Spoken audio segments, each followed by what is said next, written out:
Kyrie Irving, after getting swept by the Boston Celtics, had some interesting things to say. And Speedy, he posts quite a few different things on Twitter that I would say pissed off not just the analysts and throughout the social media world, but pissed off a lot of NBA players. Yeah, so the thread of tweets spans from the last 3 days, from April 26th to 28th, after the Nets got eliminated. So it starts with Kyrie Elison, whatever that means, BRB. Those who can build, those who can't criticize. When I see my name or all my brothers' sisters' names getting spun through the media, I refer to all my research about who they are. Their job is to control public perception, all while profiting off discussing, discrediting, and disrespecting people's names for entertainment. I send shots at the puppet masters, not the puppets. All puppets do is run around society trying to gain popularity and state opinions. What a life! My name is worth billions to these media corporations. My brothers and sisters who deal with this know exactly what I mean. When you become free mentally and spiritually, there is not much this twisted/racist society can surprise you with. My ancestors left behind all the wisdom and truth for their agenda to be exposed. When you know exactly who they are, they can't hide from their filth. A lot of these media corporations make their money by degrading black/African/indigenous community heroes. They thrive off of it and then sell it back to us by having a hand-selected person or world of people spark controversy for them to see. And the last one, just watch all of the people who wake up every day and report about people's lives on TV and social media and then profit off of them. Then they justify their jobs by saying they get paid to say how they really feel. LOL, it's like these people live in a fantasy. Kyrie Irving, ladies and gentlemen. Yep. It's so funny because Stephen A. Smith, he actually was against what Kyrie Irving was saying, and that's surprising. Now, I would say this to Kyrie. If I was the Nets right now, I would be pulling Kyrie in a meeting, talking to his agent, talking to his team, and saying, Kyrie, why are you speaking on social media? You're a man that likes to disappear completely, not talk to anybody. You don't like really speaking to people that are degrade you and put you down in any kind of way. Now, you have said some really ridiculous things over the years, which you admitted that you have. You go on Instagram, on social media before the season started, knowing that you weren't going to get your COVID shot. You admitted to some of the bad things and the wrongs that you've done in the NBA and some of the weird things that you said. And then you try to tell everybody that you're against the fact that you need to take COVID vaccination, but you're not going to attack anybody that has. And I respect you for everything that you did. I stuck up for you. And then you come with this again. You come back into the NBA. Obviously, here in New York, the mayor waived the vaccinations before the playoffs, so you got a little bit before the playoffs, so you got to play home games. And to me, right now, he shouldn't be talking about what the press is talking about him, the racist remarks that maybe the press has said. Now, I do believe that not only when it comes to the press, but even fans, there are a lot of racist people out there. We all know that. We've seen this for the past 2 years. There's a lot of racism things that have happened in the world. And knowing that, why is Kyrie Irving speaking out from it? Kyrie Irving right now he's not a part of the NBA playoffs. He shouldn't be talking on social media. He shouldn't be taking away anything that's going on in the NBA playoffs, which is so many great things that are happening in the NBA playoffs. Why is Kyrie Irving making it about himself? Kyrie Irving has been a problem child since he stepped on the hardwoods of the NBA. He goes to the Cleveland Cavaliers. The Cavaliers lost LeBron James. He flees to Miami. Then LeBron James goes back over there, builds a super team over there, helps Kyrie Irving and Kevin Love win a championship over there. Then he speaks out when LeBron leaves again.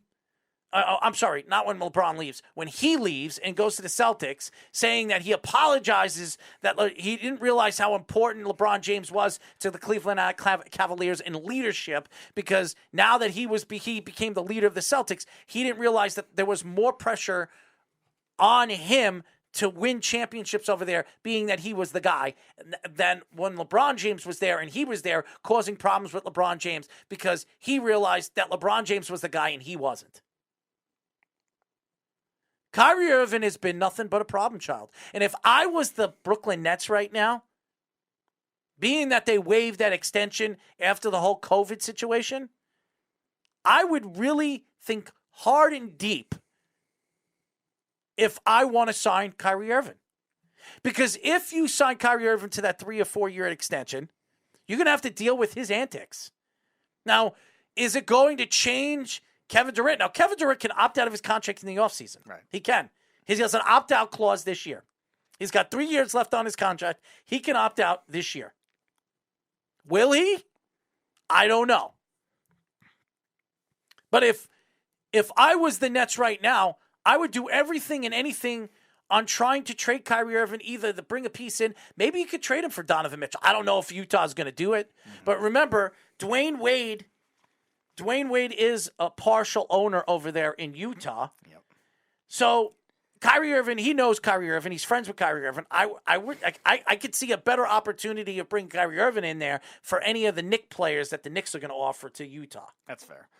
It also depends on what direction the Jazz are going to go into, because they could probably just purge everything and just rebuild. I don't know if you guys want Kyrie Irving on that. We saw how bad he was. I do not believe they think that they need to purge everything. Now, they're going to have to talk Donovan Mitchell into staying there. Right. I just don't see it happening. Donovan, I think, has already made his mind up that he doesn't want to be there. Not only that, Rudy Gobert, I don't know how true this is, quoted in saying, too, you either trade me or Donovan Mitchell, because I guess either they're not getting along or the coach isn't getting along with them, and that could be a big problem, too. So they might lose every one of them at that rate, or they might have to trade for Kyrie Irving just to save one of them, too. Who knows? They're probably going to trade Donovan, because Donovan Mitchell could get you back more than Rudy Gobert. Yes, absolutely.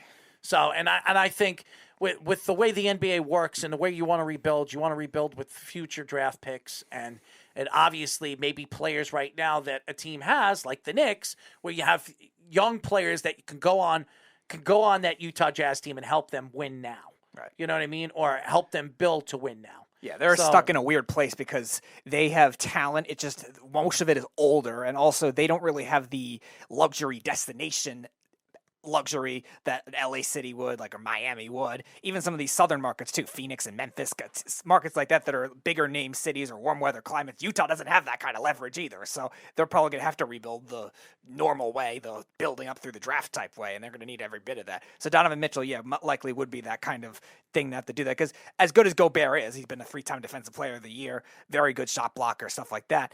They're not building around centers as much in today's NBA. It's more big men that could shoot, wing guys, and electric point guards. Have you ever gone to an NBA game? I have not. You've never been to an NBA game? No, I have not, actually. My parents were never really big into the NBA as much.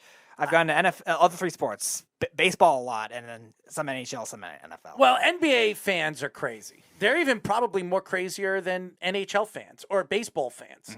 And being that the I guess you can say the rows in an NBA game, it's definitely different than going to a hockey game. Right. So, to me, I've gone to plenty of NBA playoff games, and the fans, they're just as crazy as football fans. There are fights that you don't even see on TV, especially up in the boonies. The crazier people are up in the boonies because they can't afford the seats lower to the ground or to the obviously to the wood floor. So the people with the money are usually one next to the floor. Unless you're like one of those old school Oakland Raiders fans that they still just fight anyway. You go to a Knicks game, it's all corporate. It's all corporate on the floor. That, yeah. Usually anything from 150 and down are all corporate seats. So you have Spike Lee there, you have movie stars, you have actresses and actors and whatever, musicians that go over there. Drake, when Toronto's playing over there, he's always at that game. And or wherever Kyle Lowry is. Yeah, to me, I just think the NBA fans are so much more fun to deal with, when you go to a basketball game than they are. Everybody thinks the hockey fans are great, and it's the NBA fans. They're really funny, especially a playoff game. They're crazy. They're crazy. And you go to, if you go to a playoff game with the Green Bay Packers, and these guys it's below zero, and they're wearing no shirts, and they're practically, wearing no underwear. Yeah, no the Giants pants. learned that the hard way. You go to an NBA game, and you're inside the stadium, and you could do the same thing. And I've seen it. So NBA fans are a lot just as crazy as the NFL fans. So I'm not surprised. Now, as far as Kyrie Irving is concerned, Kyrie should not be speaking publicly in any kind of way right now. The NBA playoffs is going on. If you want to talk about how racist the fans are or racist the press is, fine. Talk about it when the season is over, okay? Because you're taking away what is going on, the special part of the NBA playoffs. And it's mind-boggling to me. And if I was Kevin Durant, I would be reaching out to Kyrie Irving and telling him to shut the F up. And again, Kevin Durant has his own Twitter burner. That doesn't matter. They're a whole other issue. So Kevin Durant is the superstar of that team. He's the player. Absolutely. He's the guy that Kyrie Irving will probably listen to, and the only guy that Kyrie Irving will probably listen to. So why isn't Kevin Durant stepping in and actually, if you really want to shut Kyrie Irving up, you want to throw him under the bus. You attack him on social media. Shut the F up. Stop talking. Now, obviously, Kevin Durant, he's not the emotional type of person like Kyrie Irving is. But Kyrie Irving uses his emotion and his stupidity to really get himself in trouble, not only through the social media market, but even speaking to the public eye. And he's always done that. And that's the problem with him. That's why they ran him out of Cleveland. That's why he ran himself out of Boston. Mm-hmm. And that's why they're going to run him out of Brooklyn. Because this is a man that can't keep his mouth shut. And I love Kyrie Irving. I think he's a fantastic player. So underrated as an NBA superstar. I think he's still, to me, Kyrie Irving at the top of his game is a top 7 player in the NBA. Yes, top 7. I would take Kyrie Irving over a lot of players right now in the NBA with his talent. The problem is he's never taken his talent to that next level because the man doesn't shut the F up. Carl says Josh has Mets sweaters knitted for his cats. Yeah, he probably does. Earthquake the wrestler would lose to Tyler.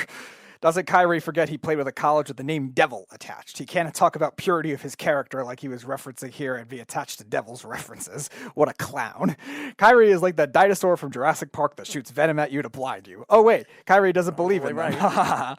Snug says, I pay to hear a Kyrie podcast. The dude always has something to say. Oh, please. I definitely don't want to hear Kyrie Irving on a podcast. Kyrie would do a great version of Springer. Nobody will listen to it.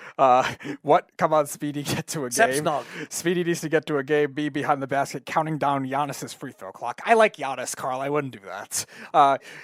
Snug says, Kyrie is out of his mind. I always want to hear what he has to say. And KD would attack from his burner accounts. Probably. I mean, KD should step in right now. He should not let Kyrie Irving open his damn mouth. Because every time Kyrie Irving opens his mouth, it shows there's no control right now in Brooklyn. There is no control. Mm-hmm. Sean Marks, that he put this team together with veterans, and he puts Kyrie Irving, James Harden. James Harden in the offseason last year, he was hanging out with Future and Kanye West. He was over there in Italy or something like that. And causing trouble, getting arrested. Yeah. I think he got arrested with smoking marijuana or something like that. Yeah, that's right. And then he was unmasked strip Control clubs during your the players. season.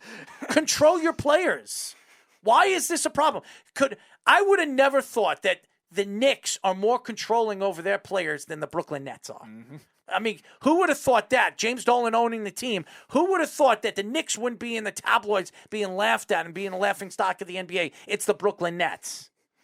Leave it to those personalities to drive it on. It's not like you're getting leadership from anywhere else either. All the veteran minimum guys providing some stability. Nope. Just let them do whatever the hell they want. Errol, you need to show James Harden how to work out. I need to show James Harden how to actually stand up on his 2 feet. I mean, the guy can't shoot in the playoffs. He's horrible. I mean, right now, when you're watching the Philadelphia 76ers right now, it's a joke. It's an absolute joke. This man can't hit a 17-foot jumper anymore. I mean, how do you career average almost 26, 27 points a game. I think a little bit less than that, 25 points a game. And in the playoffs, your career average is under 20. Yep. I mean, how is that possible? So much for where, even with Joel Embiid out, he's still scoring less than 20 points. And if he is scoring 20 points, it's barely. It's pretty sad. I mean, Joel Embiid's probably coming back in game number 3. Yeah, don't have a choice at this rate. I've been hearing that. I mean, Doc Rivers is speaking out. Of course, he needs to speak out about this because if they have any chance to come back in this series, they need Joel Embiid. Of course. But I think the series is as good as over. So they're getting out coached. I mean, I am not a big Doc Rivers fan, but he's not a big coach. But he's right now. The Philadelphia 76ers are just getting outclassed by a GM that's a Hall of Famer, a coach right now who's been one of the top coaches in professional sports in the last 12 years. And to me, they're getting embarrassed.